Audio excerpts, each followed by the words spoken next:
Muy bien, seguimos compartiendo la mañana en casa y estábamos ya de largas charlas acá en este living porque hay historias y sueños que se hicieron para cumplirse y esa creo que es la premisa principal que tiene Daniel Ponce de León en la vida, ya cuando en el 64 arrancó la carrera de arquitecto y acaba de recibirse, más allá de estar jubilado, más allá de sus hijos, de sus nietos, de haberse tenido que ir del país, que ya vamos a conocer esta larga historia, pero es un placer saludarlo, felicitarlo y agradecerle por estar acá. Y darle la bienvenida como al arquitecto Daniel Ponce de León. Bienvenido. Muchas gracias. Por supuesto que sí.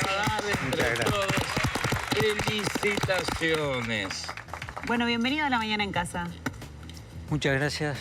Y bueno, aquí estamos. Después... ¿Cómo se festejó el título? Ah, se festejó lindo. Sí. En varios festejos incluso. Tuvimos no solo ese mismo día el festejo primero, el festejo de la...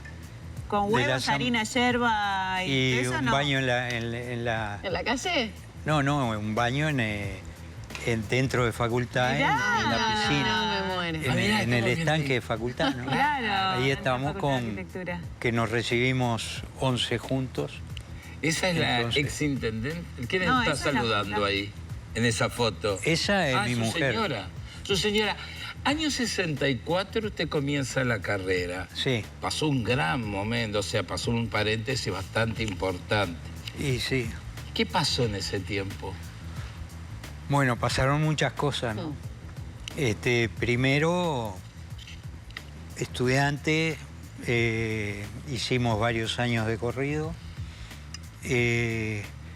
Después vino que nos casamos, que empezaron a venir los hijos.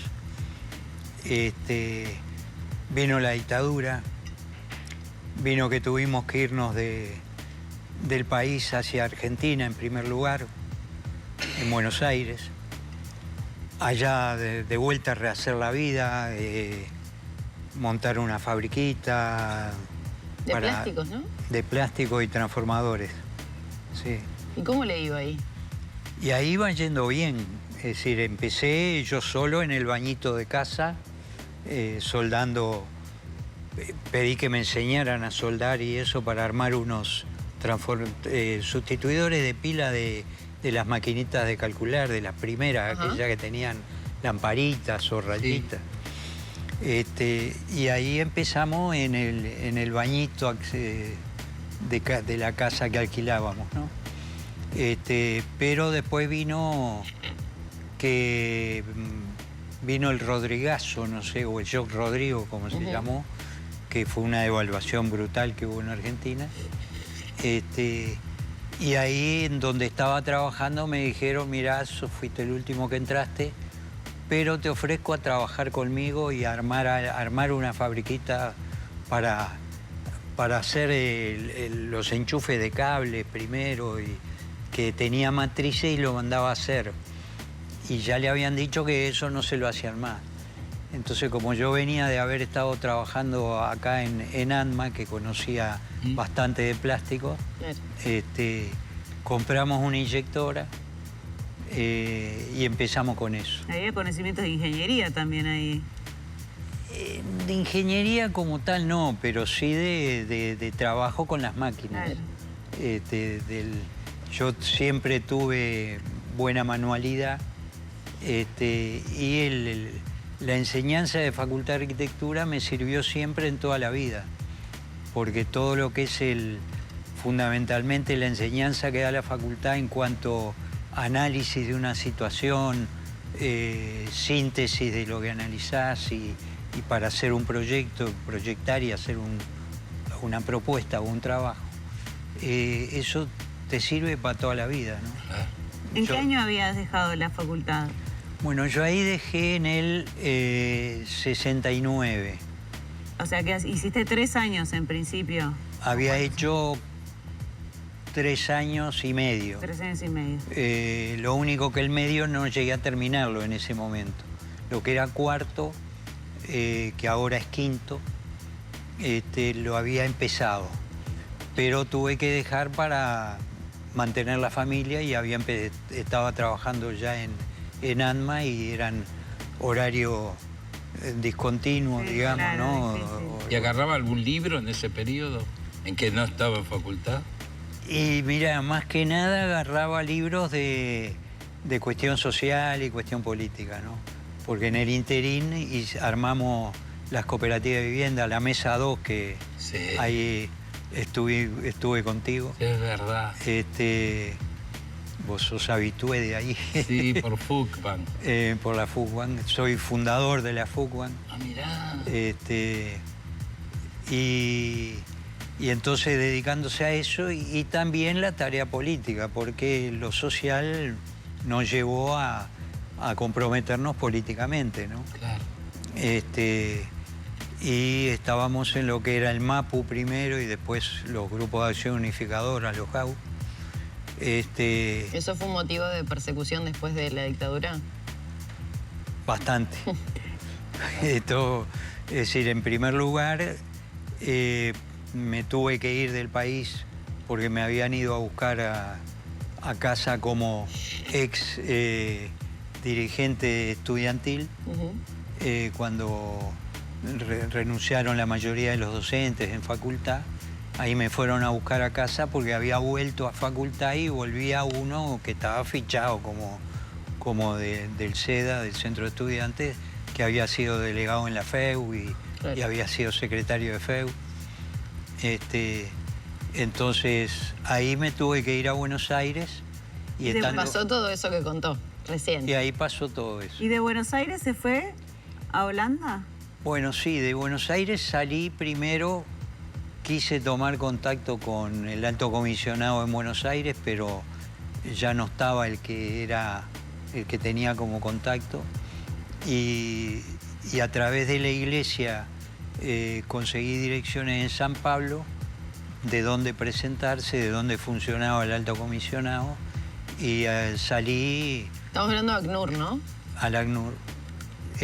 Salí hacia San Pablo a tratar de encontrar el ACNUR, para ver, en primer lugar, si podía seguir, conseguir algo para quedarme en Brasil. Pero todavía era dictadura, eso era el 70 y... No, perdón. 70 y algo. 78, principio del 78. Y bueno, ahí me entero de que habían desaparecido unos cuantos compañeros del GAU en Buenos Aires, que zafamos de casualidad, ¿no? Como decíamos, de tomar las decisiones correctas sin saberlo. ¿Siempre se iba toda la familia junta? ¿O primero ahí, te ibas tú? Primero me fui yo, para ver qué posibilidades había y cómo. Ya antes había estado con un primo en Buenos Aires a ver si me podía ir por barco, porque era un primo hermano que era de la firma Ibarra, el director. Y me acuerdo que me dijo, mira, dice, yo soy de derecha, pero vos sos mi primo.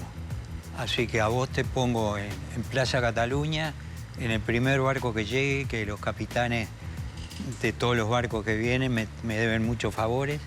Yo te hago poner, viajás en el camarote del capitán, pero con 5 hijos y tu mujer embarazada, Eso. Claro. de 7, 8 meses. Sí, es una responsabilidad La verdad que enorme. no, Ahora, imposible. pensaba en esto, en la vuelta al estudio, en la vuelta a la Facultad de Arquitectura, y que quiero preguntarte cómo te motivó a volver, qué es lo que te motivó a volver, pero también entiendo que hay cierto como simbolismo en esto, como un cierre también de esa etapa, que te das la oportunidad de tenerlo ahora, ¿no? Bueno, eso sin duda, porque ya había vuelto a facultad cuando volvimos de Holanda, que fue el lugar del exilio, cuando volvimos al Uruguay. Ahí pude hacer 2 años, estuve haciendo unas cuantas materias, pero me tuve que dedicar a mantener la familia. Ya eran más grandes, ya estaban con los 6 gurises y ya algunos en adolescentes y demás, y hubo que mantener la familia. ¿Ahí ya estabas por San Jacinto con la chacra? No, todavía no. Todavía no. Primero estuvimos haciendo distintos trabajos, desde armar un reparto de quesos, vender queso, armar eso. Después empezamos a importar algo de maquinaria agrícola usada, pero no caminó. Entramos de socio en una barraca con unos amigos. Y estando en eso, que me plantean de volver con el tema de la venta de maquinaria usada. Entonces ahí fue que me abro de la barraca para dedicarme a eso y apenas pudimos, compramos una chacra que fue a San Jacinto, por ahí, en San ¿no? Jacinto. Primero había sido con un hermano cerca de San José, pero era muy lejos, eran 130 kilómetros. Y ahí en San Jacinto ese espíritu social hizo que formaran una cooperativa Bueno, y se pusieran a trabajar en conjunto, ¿no? Para salir adelante. en el 2005 empezamos una cooperativa de productores familiares, con productores, la mayoría que, como decíamos, no estaban en la lona, estaban abajo de la lona. Porque Sí, venía arrastrando una situación económico-social muy compleja el país, eran ¿no? muchos productores que habían estado en Rausa, casi todos. Rausa se había cerrado, los había dejado en banda. Habían estado haciendo tomate y vendiendo para Calforú. Calforú también cerró. Ujú. Y todo eso que hacían como para industria, lo siguieron haciendo con algunos industriales que los explotaban. A veces había algunos que de haberles hecho hacer la zafra, no pagar, desaparecer, cerrar la fábrica, la empresa, abrían otra. Y estaban que no sabían qué hacer. Y siempre en su cabeza estaba la idea de recibirse, de ser arquitecto. Bueno, siempre estuvo el que yo me sentía prácticamente arquitecto, porque usaba los elementos que me había dado la facultad. En la chacra que compramos, arreglamos una casa totalmente, hicimos otra casa, es decir, y la dirigía yo, la construcción. ¿Y cuál es el día exacto en que usted dice, bueno, voy a retomar la carrera y me voy a recibir? ¿Cuánto tiempo le llevó primero el estudio y cuál fue el día que dijo, yo ahora empiezo a estudiar? Bueno, el día justo no sé, pero no me acuerdo. Pero sé que en noviembre del año pasado, del anterior, perdón, del 2024. Del 2024. Yo había vuelto a hacer una materia que me había quedado pendiente, que era pintar al óleo. Y había ido a un taller en Atlántida, primero, de la Asociación de Jubilados y Pensionistas. Y después empecé a ir al taller de Clever Lara, acá en Montevideo. Sí. Venía de allá, de San Jacinto, a tomar clases. Después vino un momento en que, por cuestiones médicas de salud, me tenía que hacer hidrogimnasia, etc. Y nos alquilamos un apartamento en Parque Posada. Entonces, 3 días por semana, Montevideo, iba 2 veces de esos por semana al taller de pintura. Y estando en el taller de pintura, viene un compañero ahí de pintura que me dice, yo estoy en facultad, estoy de docente, ¿por qué no y ahí hablando me dice, ¿y por qué no terminas? ¿Y cómo voy a terminar? Me quedan como 8 o 9 materias para dar todavía. Y cuando vas a la facultad te llevas una sorpresa imponente, que era el tema de los créditos. Grande. Bueno. ¿Y qué pasa con los créditos? Fue justo que tuve que pedir cambio de plan de estudio para ver qué era lo que me quedaba. Y la resolución del consejo fue que tenía 450 créditos, con lo cual... Ah, te pasaste de los ¿Se créditos. pasó? Y sí, hasta con 340 te recibís. Te O pasaste. sea, ¿no hubo que cursar o no hubo que cursar alguna materia? Pero me dijeron que tenía que hacer el trabajo final de carrera, claro. que era la carpeta Claro, anteriormente. pero ¿eso llevaba a asistir a clase o no? Y ¿O era únicamente- presencial. Ajá. Fui al taller danza y ahí el encargado, el responsable de la materia, me dijo que, bueno, que era presencial, o sea que Claro. tenía que ir 2 veces por semana de tardecita a clase. Y Daniel, ¿ahí con Y ahí quién empecé la compartía? clase. ¿Compartía con estudiantes jóvenes, más grandes? Y ¿Cómo mirá, era ese encuentro? yo en el aula? podía ser el padre de los docentes. Claro. El abuelo de los chiquilines. Y así le decía, estábamos en un grupo que éramos 8, 7 mujeres y yo, y para mí eran mis nietas, porque eran todas de 20 y pico de años. ¿Y cómo lo vivían ellas? ¿Qué te decían? Y bueno, me ayudaban sobre todo cuando había que subir a la nube lo que se traía. Ay, me muero. Bueno, tuve que contratar dibujante porque no me iba a poner a aprender el AutoCAD. Claro, No tenía el programa claro. de dibujo por computadora. Aparte había cambiado todo de su época. Claro. Nada que ver, Nada nada que que ver. ver. Tu sentir en ese salón de clases, ¿cómo era? ¿Era que te sentías contenido, emocionado, cautivado? Y de todo un ¿Tenías poco. ganas de seguir? ¿Cómo era? De todo un poco y me Miraba empujaron a papelitos, seguir esas sin cosas la ya menor... ¿no? Sin la, pero bueno, en otra época sí, ahí ya no tanto, pero... No, digo, pero- porque también la diversión es parte, ¿no? de Claro, la carrera, claro. digo, y el contacto con los compañeros, quizás se formó un grupo de amistad también, Se más formó allá de la más, distancia. incluso más sobre el final, ¿no? Porque me tenían que ayudar. Claro. y realmente me ayudaron mucho. ¿Y la familia qué dice? Sí. La familia, los nietos, los hijos. ¿Algún nieto se recibió antes que vos? No. ¿No? Son muy chicos. Hay uno de mis nietos que el mayor, que está en Holanda, que está estudiando todavía, pero ya tiene hecho la maestría de economía.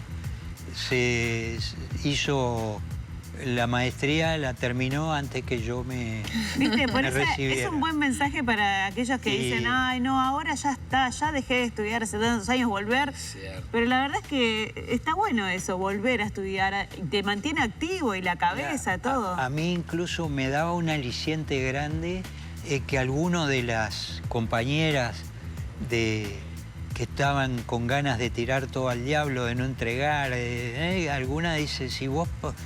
Que claro. la motivó a seguir, verme que yo seguía y a pesar de ¿Te imaginabas haciendo el viaje de arquitectura con todos los compañeros? Eso ya no. Ya Por el no mundo lo... entero. ¿Ya no? No lo hice en el 68 que tenía que haber ido, que fueron los que eran del grupo que yo estaba, porque ya había nacido o estaba por nacer una de mis hijas. Daniel, y si te pregunto, ¿qué fue o qué significa la arquitectura en tu vida? Y la arquitectura significa arte, significa hacer,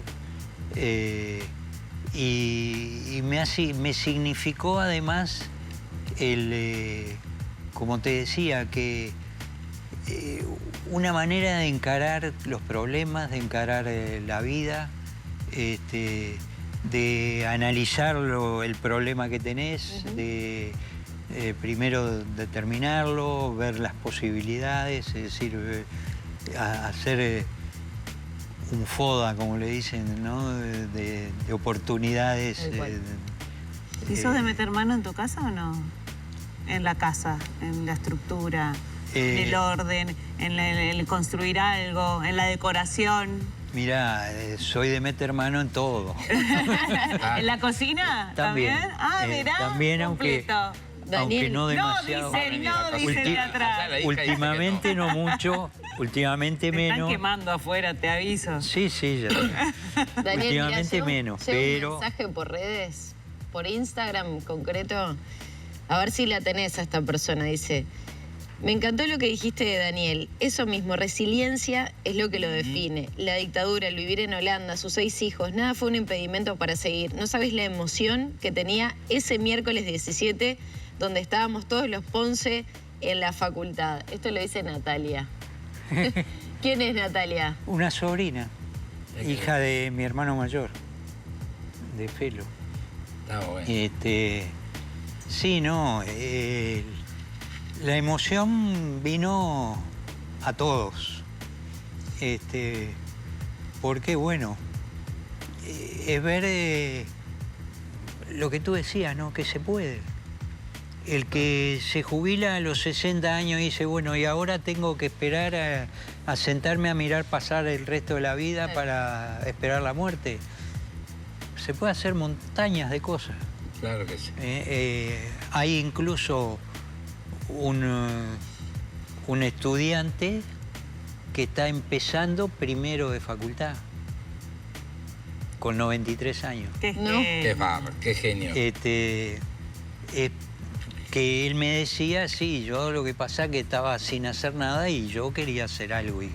Y bueno, y esto me entretiene y me Impecable. da ánimo. Daniel, queremos Muchas agradecerte gracias. la visita, el mensaje también, sobre todo porque hay un montón de gente del otro lado que eso, no está esperando que la vida pase y no encuentra como algo interesante para hacer y quizás sos su motivación para por lo menos agarrar un libro, agarrar algo en casa, ponerse a hacer, no sé, macramé, lo que Pero, tengan ganas de hacer, la Mira, verdad. nosotros alquilamos una chacra, ¿no? Que es donde nos fuimos a vivir. Compramos una chacra, perdón. Dije mal. Nos fuimos a vivir en el 25. Y estaba todo por hacer. Y ahí hay mucho trabajo metido, mucho trabajo. Hicimos, ya te digo, 2 casas, vienen los hijos, vienen... Y llegó un momento que es ahora que no nos da el físico.